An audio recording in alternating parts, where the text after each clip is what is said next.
উদ্ধৃত আর শানিত এক তরবারি হাতে নিয়ে মক্কার রাজপথ উত্তাল করে দৌড়াচ্ছে এক যুবক। লক্ষ্য সাফা পর্বতের পাদদেশে অবস্থিত নতুন ধর্মাবলম্বীদের মিলনায়তন দারুল আরকাম। উদ্দেশ্য বাপদাদার ধর্মকে বৃদ্ধাঙ্গুলি প্রদর্শন করে গোত্রের মান সম্মান ডুবিয়ে নতুন ধর্ম প্রচার করা, মুহাম্মদ সাল্লাল্লাহু আলাইহি সাল্লামের জীবন প্রদীপ নেভানো। প্রতিমধ্যে সে যুবকের সাথে দেখা হলো তারই কুরাইশ গোত্রীয় ভাই নুয়াইম বিন আবদুল্লাহ রাদিয়াল্লাহু তাআলা আনহুর সাথে। নুয়াইম চিনেন এই তরবারি হাতে দৌড়ানো যুবককে। নুয়াইম ভালো করে জানেন এই যুবকের জেদ, সাহসিকতা এবং শক্তি সম্পর্কে। নুয়াইম জানেন এই যুবক একবার যা করার জন্য প্রতিজ্ঞাবদ্ধ হন তা না করা পর্যন্ত হাল ছেড়ে দেন না। নুয়াইম রাদিয়াল্লাহু তাআলা আনহু জিজ্ঞেস করলেন, ওহে খাত্তাবের পুত্র, তরবারি নিয়ে যাচ্ছ কোথায়? মুহাম্মদকে হত্যা করতে। কাটভাবে উত্তর দিল যুবক।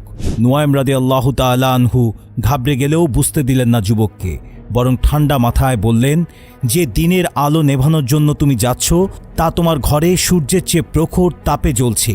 তোমার আদরের বোন এবং তার স্বামী বহু আগেই সে দিনের আলোয় নিজেদের আলোকিত করে নিয়েছে। যুবক কখনো কল্পনাও করেননি এমন কিছু শুনতে পারবেন। তিনি তৎক্ষণাৎ দিক ঘুরিয়ে রওনা হলেন নিজের কলিজার চেয়েও প্রিয় বোনের ঘরের উদ্দেশ্যে। ঘরের দোরগোড়ায় পৌঁছাতেই শুনতে পেলেন বোনের মিষ্টি কণ্ঠ থেকে ভেসে আসছে কোনো এক অজানা শব্দমালা। এই শব্দমালা যুবক আগেও যেন কোথাও শুনেছে। পৃথিবীর কোনো কিছু দিয়ে ব্যাখ্যা করানো যাবে না এর মাধুর্যতা। এই শব্দগুলোকে কে তৈরি করেছে যুবক তা জানে না, অথচ যতবার কানে এসেছে ততবারই যুবকের পাথর হৃদয় গলে ঝর্ণার কলরব তুলেছে। দ্বিধাগ্রস্ত যুবক দরজায় কড়া নাড়লেন। দরজা খুলে দাঁড়ালেন ভগ্নিপতি সাইদ রাদিয়াল্লাহু তাআলা আনহু। সাইদকে দেখে যুবকের মনে পড়ল তার উদ্দেশ্যের কথা, মনে পড়ল তার গোত্রের নেতাদের সামনে করা প্রতিজ্ঞার কথা। যুবক তাই চড়াও হলেন ভগ্নিপতির উপর। স্বামীকে ভাইয়ের হাত থেকে বাঁচাতে এসে বোন নিজেও আঘাতপ্রাপ্ত হলেন। তবুও চেষ্টা করে গেলেন পাথরের চেয়েও কঠিন, আগুনের চেয়েও তেজস্বী তার এই ভাইয়ের হাত থেকে স্বামীকে বাঁচাতে। বোনের কপাল ফেটে রক্ত গড়িয়ে পড়ছে। সেই রক্ত অশ্রু হয়ে দেখা দিল যুবকের চোখেও। হেরে যাওয়া চোখে যুবক তাকালেন বোনের দিকে, প্রশ্ন করলেন, কেন তোমরা এমন করলে? কেন তোমরা বিশ্বাসঘাতকতা করলে নিজ গোত্রের সাথে? দ্ব্যর্থহীন কণ্ঠে বোন বললেন, এটাই একমাত্র সঠিক রাস্তা যা আমরা গ্রহণ করেছি। এটাই একমাত্র শাশ্বত জীবন বিধান যা আমাদের দিবে ইহকালে মানসিক প্রশান্তি এবং পরকালে চিরমুক্তি। বোনের মিষ্টি কণ্ঠ ছুঁয়ে গেল যুবকের পাষাণ হৃদয়। আগ্রহ নিয়ে দেখতে চাইলেন কি পাঠ করছিল তারা। বোন বলল, তুমি অপবিত্র, আগে পবিত্র হয়ে এসো, তারপর দেখাচ্ছি। বোনের শেখানো পদ্ধতিতে পবিত্র হলেন যুবক। বোন তার সামনে তুলে ধরলেন একটি কাগজের টুকরো, যাতে লেখা ছিল পৃথিবীর সর্বশ্রেষ্ঠ গ্রন্থের কিছু অংশ। যুবক উচ্চস্বরে পাঠ করলেন সে শব্দমালা। أنزلنا عليك القرآن لتشقى إلا تذكرة لمن يخشى تنزيلا ممن خلق الأرض والسماوات العلا الرحمن على العرش استوى له ما في السماوات وما في الأرض وما بينهما وما تحت الثرى। যুবক ছিলেন তৎকালীন আরবের অল্প কয়েকজন অক্ষর জ্ঞান সমৃদ্ধ ব্যক্তিদের একজন। উক্ত ঐশী বাণী পাঠ করে যুবকের গলা ধরে এলো, চোখ বেয়ে পানি গড়িয়ে পড়ল। আপন মনেই প্রশ্ন ছুড়ল নিজের কাছে, এই মহান শব্দমালাকেই কি এত ভয় পাচ্ছে আমাদের গোত্র? এমন আশ্চর্যজনক জ্ঞানকেই কি লুকিয়ে রাখতে চাচ্ছে আমাদের থেকে আমাদের নেতারা? যুবকের পাথর হৃদয় বিগলিত হয়ে উতলা হয়ে উঠল। এমন মহান সত্যের পথ যার সামনে উদ্ভাসিত হয়ে উঠে তাকে সে পথ থেকে ফেরানো সাধ্যকার। যুবক আবারও ছুটলেন মক্কার রাজপথ বেয়ে সাফা পর্বতের পাদদেশে অবস্থিত দারুল আরকামের পানে। না, এবার আর সে মুহাম্মদ সাল্লাল্লাহু আলাইহি সাল্লামের মস্তিষ্ক চায় না, চায় তার পায়ে নিজের তরবারি বিছিয়ে দিয়ে আত্মসমর্পণ করতে সে মহান সত্তার নিকট, যিনি ছাড়া আর কোনো উপাস্য নেই, যার হাতে আমাদের জীবন মরণ। এতক্ষণ যে যুবকের কথা বলা হলো, নিঃসন্দেহে আপনারা এই যুবককে চিনেন। তিনি আর কেউ নন, রাসূল সাল্লাল্লাহু আলাইহি সাল্লামের অন্যতম প্রিয় বন্ধু, সত্য এবং মিথ্যার মাঝে পার্থক্য তৈরিকারী আরবের সিংহপুরুষ ইসলামের দ্বিতীয় খলিফা হযরত ওমর ফারুক রাদিয়াল্লাহু তাআলা আনহু, যার ব্যাপারে স্বয়ং রাসূল সাল্লাল্লাহু আলাইহি সাল্লাম বলেছিলেন, আমার পরেও যদি নবুয়তের দরজা খোলা থাকতো তাহলে নিঃসন্দেহে তা ওমরের জন্য, যার হাত ধরেই সর্বপ্রথম মুসলমানরা প্রকাশ্যে কাবা প্রাঙ্গণে নামাজ আদায় করার সুযোগ লাভ করে। ইসলামের জন্য নিবেদিত প্রাণ, ইসলামের অতন্দ্র প্রহরী এই মহান সাহাবীর জন্ম হয়েছিল 583 খ্রিস্টাব্দে মক্কার অভিজাত বংশ কুরাইশের শাখা বনু আদি গোত্রে। তার পিতা খাত্তাব বিন নুফাইল ছিল তৎকালীন আরবের সবচেয়ে শিক্ষিত এবং গুরুত্বপূর্ণ ব্যক্তিদের মধ্যে একজন। তিনি আরবের অন্যতম জাঁকজমকপূর্ণ অনুষ্ঠান ওকাজ মেলায় কুরাইশদের পক্ষ থেকে দূত হিসেবে কর্মরত ছিল। এছাড়াও বহিরাগত কোনো পক্ষের সাথে আলোচনায় কুরাইশগণ তাকেই বেশিরভাগ সময় প্রেরণ করত। ওমর রাদিয়াল্লাহু তাআলা আনহু তার পিতার এই সমস্ত গুণগুলো ছোট থেকে রপ্ত করেছিলেন। সে সময় আরবে সাক্ষরতার হার অনেক কম ছিল। আরবের লোকেরা পড়াশোনার প্রতি আগ্রহী ছিল না। অল্প কিছু মানুষ যারা শিক্ষিত ছিল, ওমর এবং তার পিতা খাত্তাব ছিলেন তাদের মধ্যে অন্যতম। খুব অল্প বয়সেই ওমরের পিতা মারা যায়। ফলে যুবক বয়সী সংসারের বড় ছেলে হিসেবে সংসারের সমস্ত দায়িত্ব তার কাঁধে এসে পড়ে। অন্যান্য কুরাইশদের মতো তিনিও ব্যবসা শুরু করেন। এছাড়াও কুরাইশদের যে কোনো আলোচনা সন্ধি চুক্তিতে মধ্যস্থতাকারী হিসেবে ওমরের চাহিদা ছিল আকাশচুম্বী। ওমর রাদিয়াল্লাহু তাআলা আনহু ছিলেন স্পষ্টভাষী। তার মধ্যে কোনো কূটকৌশল কাজ করত না। তিনি সবসময় সোজাসাপটা কথা বলতেন। যা তিনি পছন্দ করেন না তার বিরোধিতা করতে কার্পণ্য করেননি কখনো। এজন্য ইসলামের প্রাথমিক যুগে ওমর রাদিয়াল্লাহু তাআলা আনহু ইসলাম গ্রহণের পূর্বে মুসলমানদের উপর ক্ষিপ্ত ছিলেন এবং যেখানেই মুসলমানদের দেখা পেতেন সেখানেই তাদের কষ্ট দিতেন। সে সময় মুসলমানদের কাছে আবু জাহেলের চেয়েও বেশি ভয়ানক কুরাইশ নেতা ছিল ওমর। সহসা কেউই চাইতেন না ওমরের সামনে পড়তে। ওমরে ফারুক রাদিয়াল্লাহু তাআলা আনহুর মনে সর্বপ্রথম ইসলামের প্রতি নম্রতা আসে মুসলমানদের আবিসিনিয়া হিজরতের সময়ের একটি ঘটনায়। ওমরের মধ্যে দেশপ্রেম, গোত্রপ্রীতি ছিল অনেক বেশি পরিমাণে। তিনি যখন দেখলেন মুসলমানরা দলবদ্ধভাবে অনেকেই নিজ মাতৃভূমি ছেড়ে আবিসিনিয়ায় পাড়ি জমাচ্ছেন, তখন তার মনে মুসলমানদের প্রতি মায়া জন্মায়। তিনি একটি দলের সামনে গিয়ে দেখেন বিশিষ্ট নারী সাহাবী এবং কুরাইশদের মধ্যে অনেক সম্মানিতা হযরত উম্মে আবদুল্লাহ বিনতে হান্তাম রাদিয়াল্লাহু তাআলা আনহুম পরিবার নিয়ে চলে যাচ্ছেন আরব ছেড়ে। তিনি নরম কণ্ঠে উম্মে আবদুল্লাহকে জিজ্ঞেস করেন, তোমরা চলে যাচ্ছ? জবাবে উম্মে আবদুল্লাহ বলেন, হ্যাঁ, আপনি আমাদের উপর জুলুম করেছেন, নির্যাতন করেছেন। আল্লাহর কসম, যতক্ষণ না আপনারা এটা বন্ধ না করবেন ততক্ষণ আমরা দেশে ফিরব না। তখন ওমর মাথা নিচু করে বললেন, আল্লাহ তোমাদের সহায় হন। এই ঘটনার পরপরই ওমরের মনে ইসলাম নিয়ে চিন্তা ভাবনা শুরু হয়। কিন্তু গোত্রের প্রতি অত্যাধিক মায়া থাকায় ওমর সিদ্ধান্ত নিতে পারছিলেন না কি করবেন তিনি। সে সময় মক্কার অন্যান্য কাফিররা মুসলমানদের উপর নির্যাতনের মাত্রা দ্বিগুণ করে দেয়। রাসূল সাল্লাল্লাহু আলাইহি সাল্লাম আল্লাহর কাছে দোয়া করতে থাকেন যেন আবু জাহেল অথবা উমর ইবনে খাত্তাবের মধ্য থেকে যে কোনো একজনকে আল্লাহ পছন্দ করে নেন তার দ্বীনের খেদমতের জন্য। মহান রাব্বুল আলামিন তার হাবিব রাসূল সাল্লাল্লাহু আলাইহি সাল্লামের দোয়া কবুল করে নেন। মক্কার কাফিররা উমরকে দায়িত্ব দিয়েছিল রাসূল সাল্লাল্লাহু আলাইহি সাল্লামকে হত্যা করার, কিন্তু তিনি জীবনে প্রথম এবং শেষবারের মতো ওয়াদা ভঙ্গ করে ইসলামের সুশীতল ছায়ায় আশ্রয় নিলেন।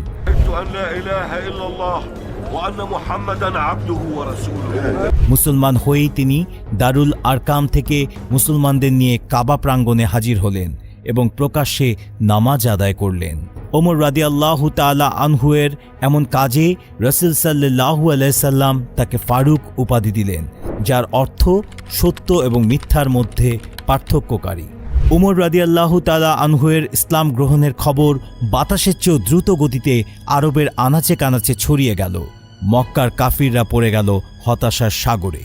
হযরত ওমর ফারুক রাদিয়াল্লাহু তাআলা আনহুয়ের ঈমান ছিল নিঃসন্দেহে সে সময় সকল সাহাবায়ে কেরামদের মধ্যে আবু বকর রাদিয়াল্লাহু তাআলা আনহুয়ের পরেই সবচেয়ে বেশি।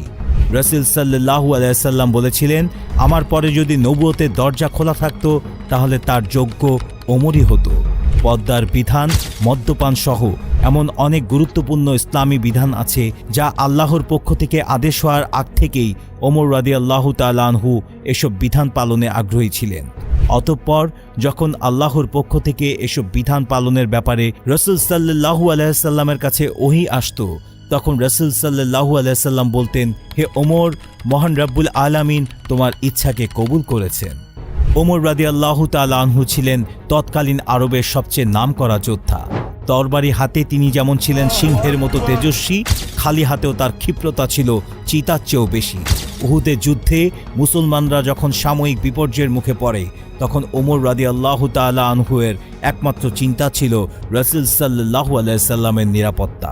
তিনি যুদ্ধের শেষ পর্যন্ত রাসূল সাল্লাল্লাহু আলাইহি সাল্লামের ঢাল হয়ে পাশে ছিলেন। বদরের যুদ্ধে তিনি নিজের মামাকে হত্যা করেন কুরাইশদের পক্ষে যুদ্ধ করার জন্য। মুসলমানরা যখন মহান রব্বুল আলামিনের নির্দেশে মক্কা ছেড়ে মদিনা হিজরত করেন, তখন প্রায় সকলেই লুকিয়ে মক্কার কাফিরদের দৃষ্টির অগোচরে মদিনায় পাড়ি জমান। ব্যতিক্রম ছিলেন শুধুমাত্র হযরত ওমর ফারুক রাদিয়াল্লাহু তাআলা আনহু। তিনি গলায় তরবারি ঝুলিয়ে কাবা প্রাঙ্গণে গিয়ে ঘোষণা দেন, কেউ যদি তার মায়ের কোল খালি করতে চাও, স্ত্রীকে বিধবা করতে চাও, তাহলে আমাকে বাধা দিয়ে দেখতে পারো। ওমরের এমন ঘোষণায় কাফিরদের অন্তরাত্মা কেঁপে ওঠে। ইসলামের ইতিহাসে হযরত ওমরই ছিলেন প্রথম খলিফা যিনি আমিরুল মুমিনিন উপাধি লাভ করেন। তিনি সর্বপ্রথম হিজরি সন প্রবর্তন করেন, তারাবির নামাজ জামাতে পড়ার ব্যবস্থা করেন, জনশাসনের জন্য দুর্রা বা ছড়ি ব্যবহার করেন, মদ্যপানে ৮০টি বেত্রাঘাত নির্ধারণ করেন, বহু রাজ্য জয় করেন, নগর পত্তন করেন, সেনাবাহিনীর স্তরভেদ বিভিন্ন ব্যাটালিয়ন নির্দিষ্ট করেন, জাতীয় রেজিস্টার বা নাগরিক তালিকা তৈরি করেন, কাজী নিয়োগ করেন এবং রাষ্ট্রকে বিভিন্ন প্রদেশে বিভক্ত করেন। একজন ওমর ফারুক রাদিয়াল্লাহু তাআলা আনহুয়ের অবদান শুধু ইসলামেই নয়, বরং পুরো পৃথিবীর জন্য ছিল আশীর্বাদ স্বরূপ। ওমর রাদিয়াল্লাহু তাআলা আনহু শুধু একজন বীর বাহাদুর সাহাবী ছিলেন না, তিনি শাসক হিসেবেও ছিলেন পৃথিবীর সকল শাসকদের মধ্যে উদাহরণ। তার বিচার ব্যবস্থা ছিল নিরপেক্ষ এবং ন্যায়পরায়ণ। আইনের চোখে উঁচু নিচু, ধনী গরিব, আপন পর কোনো ভেদাভেদ ছিল না। বিচার বিভাগের সংস্কার সাধন ইসলামের ইতিহাসে হযরত ওমর রাদিয়াল্লাহু তাআলা আনহুর একটি অবিস্মরণীয় কীর্তি। তিনি সর্বপ্রথম বিচার বিভাগকে শাসন বিভাগের আওতামুক্ত করে একটি আলাদা বিভাগ হিসেবে চালু করেন। রাষ্ট্রের যাবতীয় গুরুত্বপূর্ণ কাজ তিনি সাহাবীদের সঙ্গে পরামর্শ করে সম্পাদন করতেন। তিনি শাসন ব্যবস্থাকে সুদৃঢ় করার জন্য মজলিসে শুরা বা উপদেষ্টা পরিষদ গঠন করেন। হযরত ওমর রাদিয়াল্লাহু তাআলা আনহুয়ের মতো প্রজাবৎসল শাসক ইতিহাসে বিরল। তিনি নিজে অন্ধকার রাতে একাকী বেরিয়ে পড়তেন এবং প্রজাদের ঘরে ঘরে গিয়ে তাদের সুখ দুঃখের খোঁজ খবর নিতেন। ক্ষুধার্ত শিশুদের কান্নার আওয়াজ শুনে তিনি নিজের কাঁধে আটার বস্তা বহন করে নিয়ে যান তাদের তাঁবুতে। স্বীয় সহধর্মিণী উম্মে কুলসুমকে নিয়ে যান এক বেদুইনের ঘরে তার প্রসব বেদনায় কাতর স্ত্রীকে সাহায্য করার জন্য। একবার ভুলবশত তার পুত্র আব্দুর রহমান আবু শাহাম নেশাজাতীয় দ্রব্য পান করে ফেলেন। আবু শাহাম তখন মিশরে যুদ্ধরত ছিলেন। যখন আবু শাহাম তা বুঝতে পারলেন, সাথে সাথে মিশরের গভর্নর হযরত আমর ইবনে আস রাদিয়াল্লাহু তাআলা আনহুর নিকট নিজের অপরাধ স্বীকার করে শাস্তির দাবি করেন। আমর ইবনে আস রাদিয়াল্লাহু তাআলা আনহু তাকে সে অবস্থায় নিজের কামরাতে ৮০ বেত্রাঘাত করেন। পরবর্তীতে যখন খলিফা হযরত ওমর ফারুক রাদিয়াল্লাহু তাআলা আনহু এই বিষয় জানতে পারেন, তখন তিনি আমরকে এই বলে তিরস্কার করেন যে সাধারণ মানুষকে যেভাবে জনসম্মুখে শাস্তি দেওয়া হয়, আমার ছেলেকেও সেভাবে শাস্তি দেওয়া উচিত ছিল। পরবর্তীতে আবু শাহাম মদিনায় ফিরে আসলে খলিফা ওমর ফারুক তাকে জনসম্মুখে পুনরায় বেত্রাঘাত করেন। ন্যায় বিচারের এমন উদাহরণ পৃথিবীর রাজা বাদশাদের ইতিহাসে খুঁজে পাওয়া যাবে না। এজন্য রাসূল সাল্লাল্লাহু আলাইহি সাল্লাম তাকে উপাধি দিয়েছিলেন ফারুক নামে। হযরত ওমর ফারুক রাদিয়াল্লাহু তাআলা আনহু খিলাফতকালেই মুসলমানরা কালিমার পতাকা উত্তোলন করেছিল অর্ধ পৃথিবী জুড়ে। মক্কা থেকে ইসলামের যে সূর্য উদিত হয়েছিল, সে সূর্যের অস্ত হযরত ওমর ফারুক রাদিয়াল্লাহু তাআলা নিয়ে গিয়েছিলেন সমগ্র আরব ভূখণ্ড ছাড়িয়ে এশিয়া এবং ইউরোপের দ্বার প্রান্তে।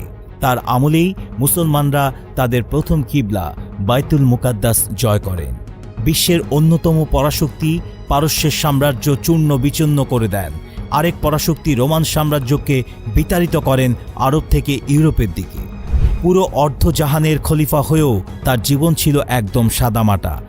একবার রোমান দূত তার সাথে দেখা করতে এসে দেখেন তিনি শুয়ে আছেন খেজুরের পাতার এক মাদুরে।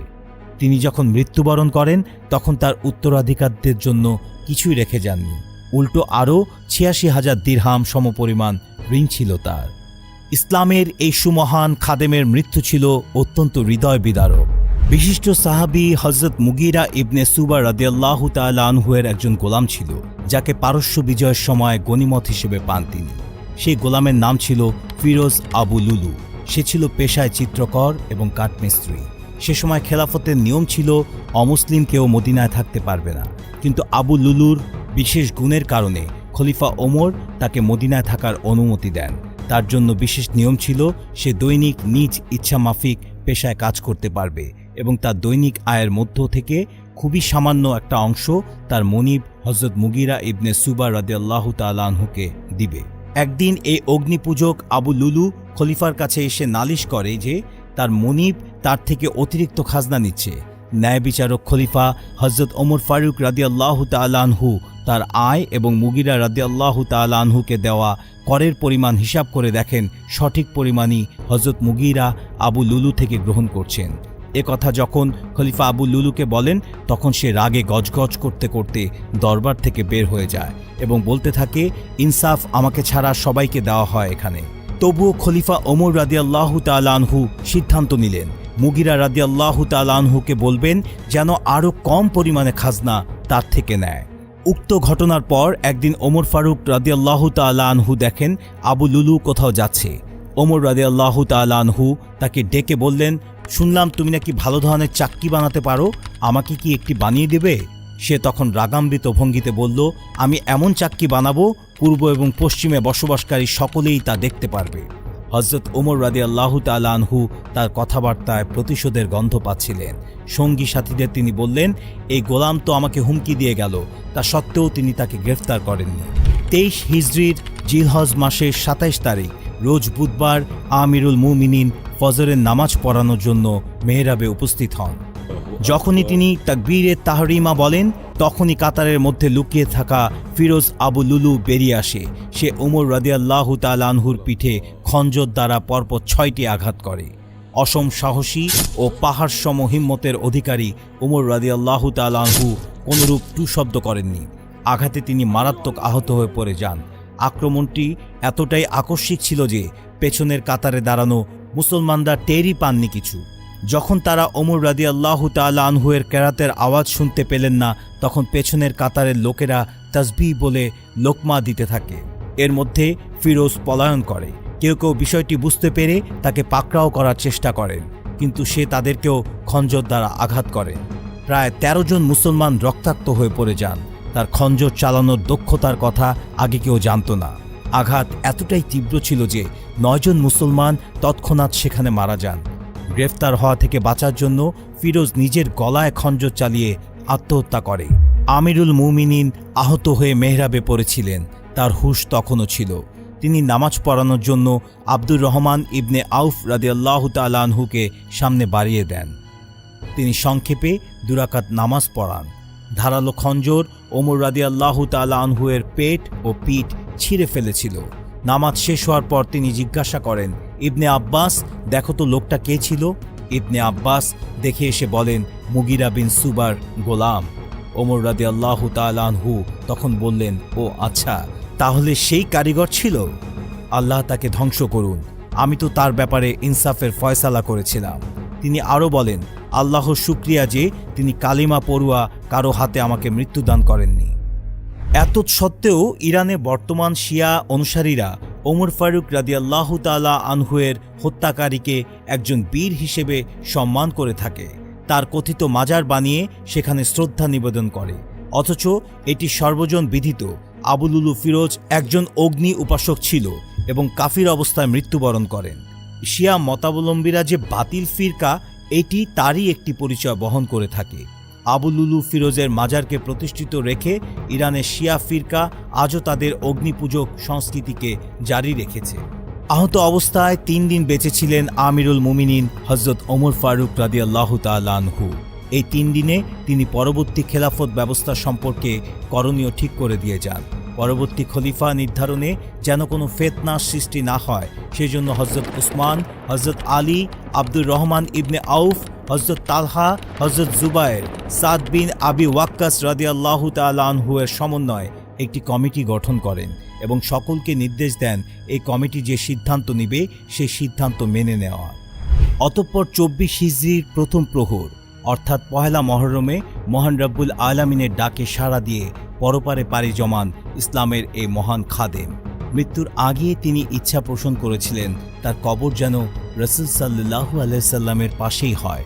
রাসূল সাল্লাল্লাহু আলাইহি সাল্লামের এক পাশে সে সময় শায়িত ছিলেন প্রথম খলিফা হযরত আবু বকর সিদ্দিকী রাদিয়াল্লাহু তাআলা আনহু। অপর পাশের জায়গাটা মা আয়েশা রাদিয়াল্লাহু তাআলা আনহুমের নিজের জন্য বরাদ্দ রেখেছিলেন। কিন্তু যখন ওমর ফারুক রাদিয়াল্লাহু তাআলা আনহু তার কাছে আবেদন করেন তখন আয়েশা রাদিয়াল্লাহু তাআলা আনহুম তাকে বলেন, আমি জায়গাটি আমার জন্য পছন্দ রেখেছিলাম কিন্তু আমি ওমরকে প্রাধান্য দিচ্ছি। অতঃপর রাসূল সাল্লাল্লাহু আলাইহি সাল্লামের পাশেই তার অন্যতম প্রিয় বন্ধু হযরত ওমর ফারুক রাদিয়াল্লাহু তাআলা আনহুকে সমাহিত করা হয়। আমাদের এই ভিডিওতে হয়তো ওমর ফারুক রাদিয়াল্লাহু তাআলা আনহুয়ের মতো আকাশের বিশাল নক্ষত্রের জীবন এবং আদর্শ সম্পূর্ণ তুলে ধরা সম্ভব নয়, কিন্তু আমাদের এই ক্ষুদ্র প্রচেষ্টা দেখে কেউ যদি ওমর ফারুক রাদিয়াল্লাহু তাআলা আনহুর প্রতি আগ্রহী হয়ে আরও জানার চেষ্টা চালায় এবং তাকে অনুসরণ করে তাহলেই সার্থকতা পাবে আমাদের এই প্রচেষ্টা। মহান রব্বুল আলামিন আমাদের সকলকেই ওমর ফারুক রাদিয়াল্লাহু তাআলা আনহুর মতো ঈমানি শক্তি দান করুন। আমিন।